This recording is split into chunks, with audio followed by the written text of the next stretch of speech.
Hi, this is Chuck Martin, and welcome to the AI Summit London. I'm happy to say we have here with us today Pavithra Rajendran, the Senior Data Scientist at Great Ormond Street Hospital for Children. Welcome.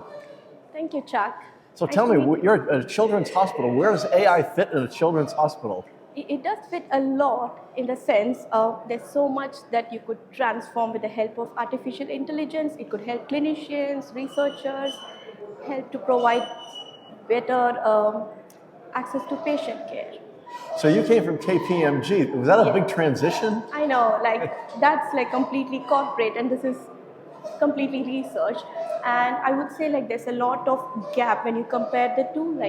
KPMG is more completely advanced, they are into cloud-driven transformation, whereas with the trust in general, even though we are digitally advanced, there's still a lot more we have to progress in terms of AI. So in the hospital, who's driving AI? Is it the top management, or is it the data scientists? Where does it come from? So it starts from the top, and you can see a gradual transformation at all the levels. So in 2016, they started this drive unit, which I'm part of. So this is the innovation hub for the trust. So at that point, Gosh Hospital was, so NHS board, they have this digital benchmark, and it was in one of the lowest benchmark then. And then they kind of transformed all the electronic patient records into a complete digitization, and now we are one of the most advanced.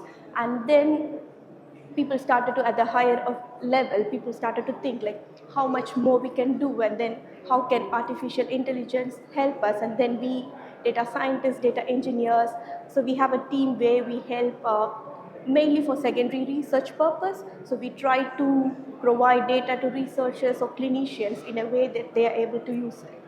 So where does ROI fit in all of this? So what we want to do is we want to have a centralized approach where people within the trust would come to us in terms of any AI technology, or in terms of the data. We provide them with a secure environment where they can get more insight into the data. And in terms of the investment is we all know AI is going to help us, and the more you are going to invest in this, it is going to help them, be it the clinicians, or it could be for the entire digital transformation. Yeah. So where does generative AI and ChatGPT and that sort of technology fit in all of this? I know there is a hype on that, but I think there's a lot of use cases where generative AI could be used, but with a bit of a caution. So we do engage with a lot of commercial companies, where they kind of bring in ambient technologies, how do you, so when you have a clinician speaking to a patient, can we have an AI tool that can start recording the transcript for them? So this saves a lot of time for the clinician, they can have a better interaction with the patients. And the other thing where generative AI, in my day-to-day work, how it helps is it helps us to provide better data quality to enable us to, so my work involves looking into unstructured data like images and text, and with the help of generated AI, I must say, it's actually helped us to progress more. So over the next year, what do you see as the largest industry challenges with AI? I think one of the main challenges is the security guardrails and governance that we have to set in. So bringing in technologies is much easier, but how do we monitor them? How do we provide more strict governance, cyber security? So these are the kind of things that would be the challenge. So a year from now, we're sitting here having this conversation on AI. What will we be talking about then?